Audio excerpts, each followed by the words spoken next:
Today we're going to be looking at dividing some rational expressions. We've been spending some little bit of time with multiplying rational expressions. Now we're going to add some division. Let's remember how we actually deal with dividing rational numbers before we divide our rational expressions. In our division, we have to remember we're actually going to be multiplying it by its reciprocal. So with these, my first number is going to stay exactly the same, first expression or number. So it's going to be 1 over 2. I'm going to translate my division sign from a division into a multiplication sign. And then this expression here, rational number, we put its reciprocal. And the reciprocal of 3 over 4 becomes 4 over 3. And at this point, we go through and do the same thing we've been doing with all of our multiplication problems. I can reduce this before I multiply. I can take a 2 out of here, leaving 1, and out of here, leaving 2.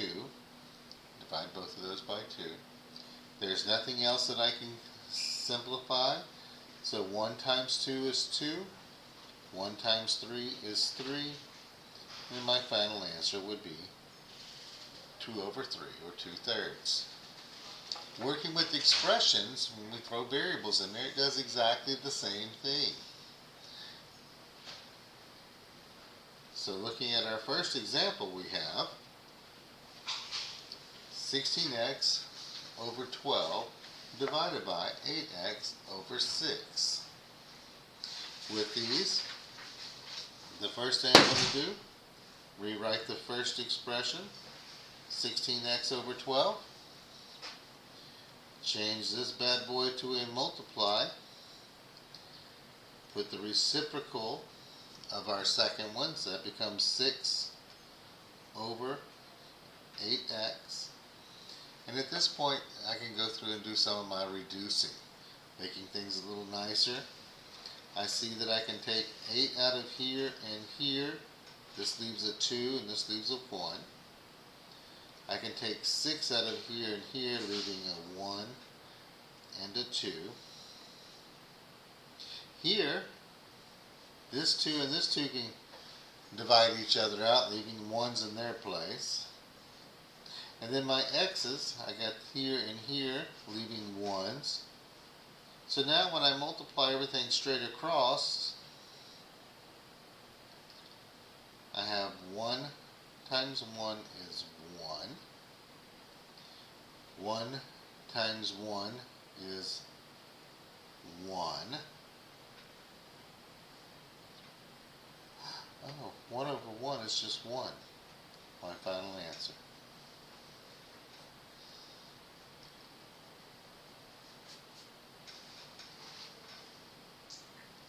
Looking at our next set of expressions.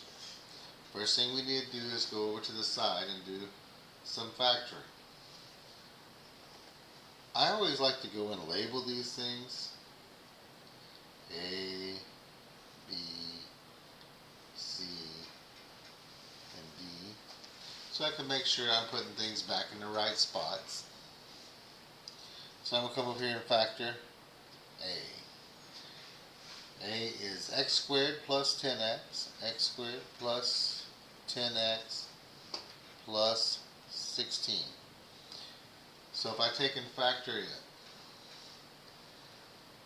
8 and 2. it becomes x plus 2, x plus 8. Then I go do a B. B is 1, nothing to do to it. C. C, I have x squared plus 6x plus 8. So I go and factor it, and I get 2 and 4. So x plus 2, x plus 4. And then with D, I have x plus 4, nothing to factor there. So these two, they're already simplified all they can. So now when I stack these things, I have A over C divided by B over D. So that's going to change to A over C times D over B. So now when I go and stack these back together, A is this part right here, x plus 2, x plus 8. D is x plus 4. On the bottom, I'm going to have C and B. Okay, C is x plus 2, x plus 4, and 1. Now we look at that and say, hey, do I have anything in common between the top and the bottom? Yes, I do. X plus 2's are in common. Hey, look, we got x plus 4's in common. My denominator now is just 1, so I don't need a denominator anymore. And I am left then with just x plus 8, the only thing that didn't have a partner. Simplifying rational expressions works exactly the same for division as multiplication. You just have the one extra step of converting the division problem into a multiplication problem and multiply by the reciprocal. Hope that helps a little bit. And don't forget to hit the like and subscribe button. And everyone have a